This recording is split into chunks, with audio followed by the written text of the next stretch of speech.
The 53-man roster has been officially released. Let's talk about it.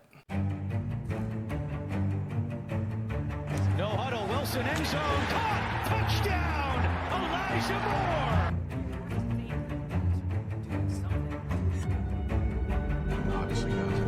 What is going on, guys? Welcome back to Talking Jets with Tigo. My name is Tigo, and before we hop into today's video, a couple of announcements. If you aren't aware of this, myself, Buffalo Jet fan, and Jets Chaos are doing a post-game kind of live reaction after every Jets game this season on Buffalo Jet Fans channel. So head over there, hit the subscribe button if you aren't already to be a part of the post-game shenaniganery. I am also a contributing writer to the Jets Joint, which is a Stadium Rand website, totally on the Jets. So if you want to know more about my opinions and some other things about the Jets in written form, head over there. Link to that is in the description. And last but not least, if you haven't already, hit the subscribe button, hit the like button. It really helps the channel and the video get out there to more Jets fans. Hit the share button so we get more people involved, and the notification bell so that you are notified whenever a new video drops. But let's hop right into today's video. The 53-man roster is officially out there. Now, a couple of things that I will say before I go into the 53-man roster, because I don't want to make this video super long. One, I don't expect this to be the final 53. I don't expect this to be the team that we run out there week one. We have 2 weeks to go out and acquire new players. We have 2 weeks to go out there and to bring in new and fresh blood, and I do think that we are going to do that. That being said, let's hop right in to breaking down the 53. I'm going to go offense first, defense second, and we'll talk about just the things that I saw, the cuts that happened, what I expected, and things like that. So let's look at the wide receivers depth. We kept Corey Davis, Elijah Moore, Braxton Berrios, Garrett Wilson, Denzel Mims, and Jeff Smith. That was kind of expected. If we were to keep 6 wide receivers, those were the 6 wide receivers that I honestly expected us to keep. Now, this does not mean that we're not going to be trading away Denzel Mims, but this does mean that we obviously felt good enough about him that we weren't going to cut him and let him go somewhere for free, because we shouldn't. Denzel Mims has value. He's a good wide receiver. He can contribute on this team like long term, and so I would want to keep him around. And we did. Ultimately, I don't want to see him traded, but he probably does end up on some other team some point this year. Next, let's talk running back. So I got surprised in the running back room. I did not expect us to carry 4 running backs, but we are. We're keeping Michael Carter, obviously, Breece Hall, obviously, and then we kept Ty Johnson and then Zonovan Knight over Tevin Coleman. Makes a lot of sense. I never thought Tevin Coleman really was going to make this roster. There was a fear that he might have been kept because the coaching staff kind of likes him and he's familiar with the system and all of that stuff. But I think Ty Johnson is really, really dynamic once he has the balls in his hands. He's a really, really good backup third down back. And then Zonovan Knight is a guy that can run between the tackles and then provides things on the special teams aspect. Now, while I'm not the biggest fan of Zonovan Knight or Ty Johnson ever seeing time on the field, I do feel more confident in Ty Johnson on the field, truthfully, than Zonovan Knight. We didn't see enough production from him in his opportunities, but there's potential there in Zonovan Knight that you didn't want to expose to the waiver wire because somebody would have picked him up. There are a lot of bad teams that would totally put a guy like Zonovan Knight on their roster and let him develop. So keeping him makes a lot of sense. Surprise cut for me in this room is Nick Bauden. Now, my guess here is that we cut Nick Bauden because he's hurt and he's still kind of getting healthy, and I don't think he gets claimed, so we're probably picking him up, putting him on the practice squad, helping him get to full health and everything like that, and once he's back, he's going to take one of the spots of either Ty Johnson or Zonovan Knight, or Let's talk about the other room that was surprising to me, and that's the tight end room. I did not expect us to keep 4 running backs and 4 tight ends, but we did. CJ Uzomah, Tyler Conklin, Jeremy Ruckert all made this team. The real head scratcher to me is Lawrence Cager making this team. I did not see enough from Lawrence Cager in the preseason to justify him being a tight end 4 on this team. Now, when you look at it, I didn't want Wesco on this team.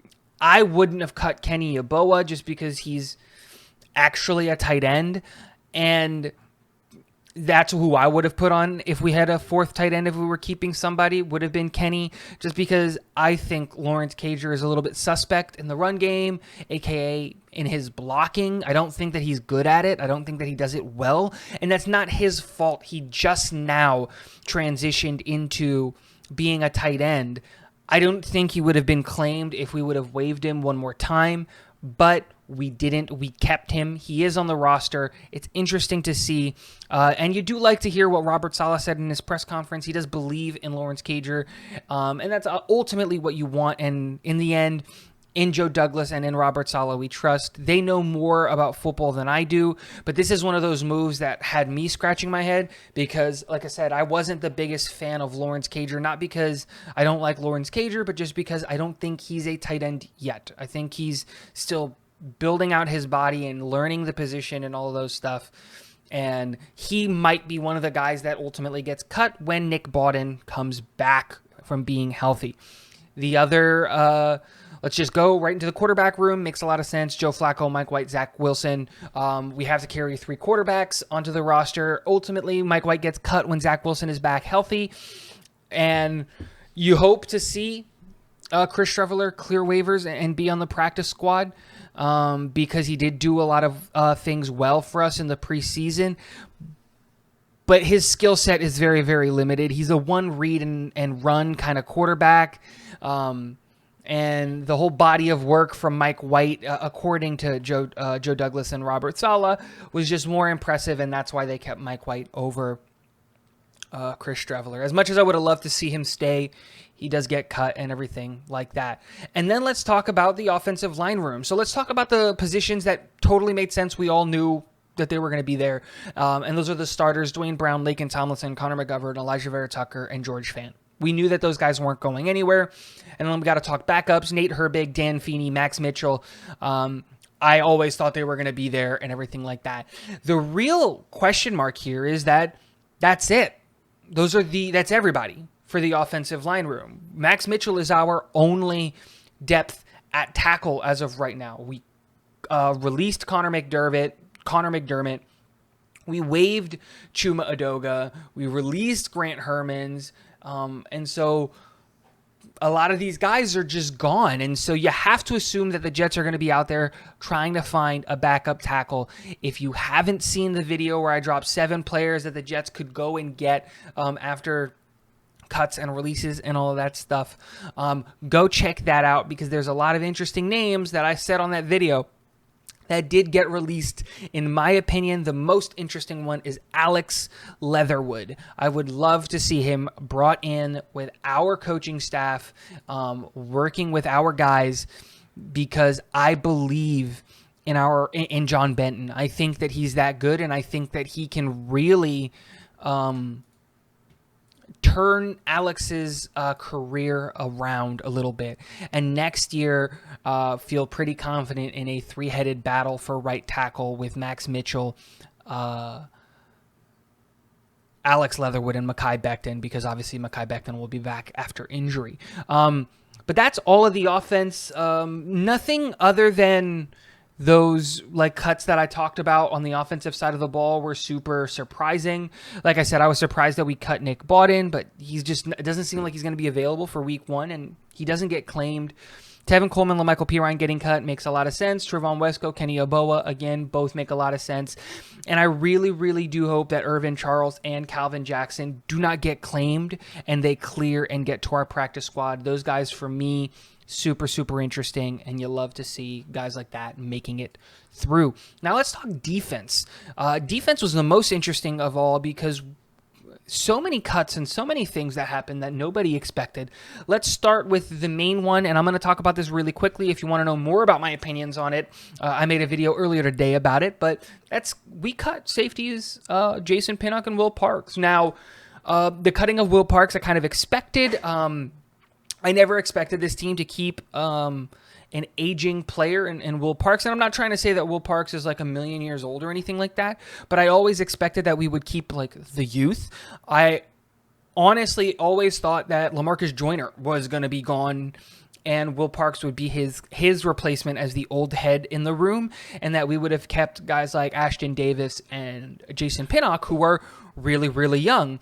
But we didn't. We cut Will Parks and we cut Jason Pinnock and we kept Ashton Davis, obviously. I'm a fan of this move. I think he's got one more year to prove that he can play in this NFL at the NFL speed.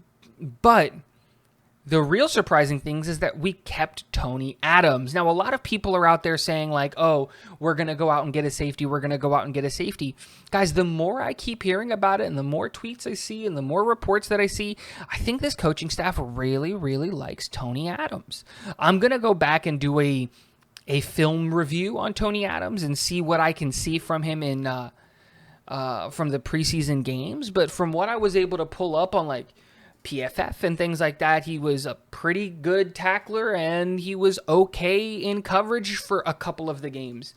And that was really it. There wasn't anything that stood out one way or the other on any of those like games. He was just kind of there, and like I said, he was pretty good at tackling and he was okay in coverage. He struggled in week 1 according to PFF, but in week 2, really, really stepped up his game and improved himself and played a lot better. And then in week 3, same kind of growth out of Tony Adams, a bigger jump and an improvement. The one thing that I keep hearing about Tony Adams is that the expectation is that he might get a Bryce Huff kind of trajectory, quiet training camp where people don't really hear much about him. He's a surprise make to the final 53-man roster, and then he kind of, I don't want to say explodes onto the scene because I don't want to say that Bryce Huff exploded onto the scene, but Bryce Huff definitely made sure that people were aware of who he was, and the vibe I'm getting is that that's what we're going to see out of Tony Adams. Moving on to the linebacker room. Right now, we're only carrying 4 linebackers: C.J. Mosley, Quincy Williams, Quan Alexander, and Jamian Sherwood. We have cut Delshon Phillips, DQ Thomas, and Hamza Nasruddin. Now, ultimately, I expected that we were going to cut DQ Thomas and Delshon Phillips. Those are both practice squad guys, in my opinion. They didn't do enough for me to believe in them. DQ Thomas, I never really believed in him. The one thing that surprised me was the cutting of Hamza Nasruddin. I thought we were going to go into the year with 5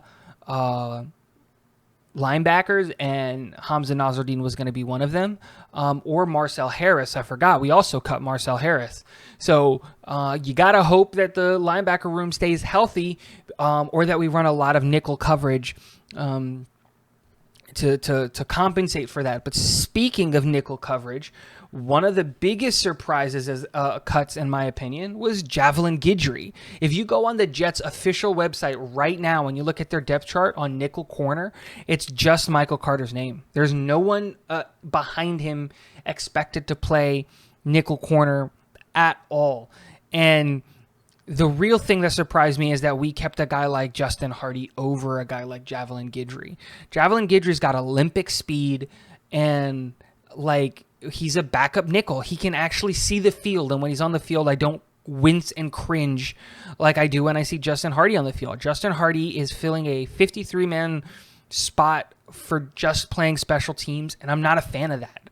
But again, you got to say here, and you got to go, you know what? In Joe Douglas and in Robert Saleh we trust. I'm assuming that Brant Boyer pounded the table for his guy Justin Hardy, but I just don't see it. I don't see the point of it. My guess is that if Michael Carter ever goes down, DJ Reed bumps inside and we just run Sauce and either Bryce Hall or Brandon Echols. And if it's up to me, I would run Brandon Echols over Bryce Hall. But that's just me. Moving on to the defensive line. Lots of cuts on the defensive line. Tanzel Smart, Bradley Anai, Jabari Zuniga, Jonathan Marshall all get cut.